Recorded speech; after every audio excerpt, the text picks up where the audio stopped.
Milý posluchač, dnes proběhlo první živé vysílání Českého rozhlasu. Jak to všechno probíhalo? Takto.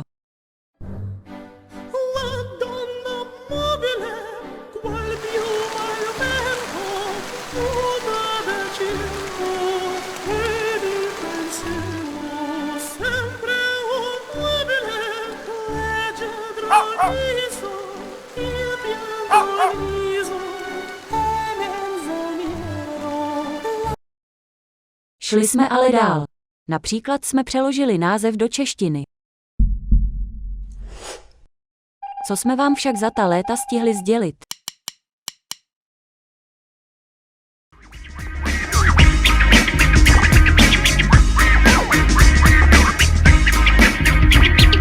Slunce svítí a to nám stačí, připravte se všichni k dnešnímu mači. Čas tlačí, i golfisti útočí, je čas stát a podívat se pravdě do očí. Tohle hřiště patří nám a naše zůstane, to vám povídám. Žádný pán v bílých rukavičkách.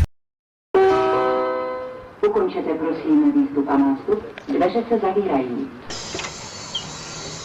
Nebude nám říkat, kde si máme hrát, svišti stát, jdeme norovat, jamky ničit, schválně kdo pak bude budovat, musíme bojovat a ukázat jim, že na tomhle trávníku vládneme mít. Svišti na golfovém hřišti, svišti na golfovém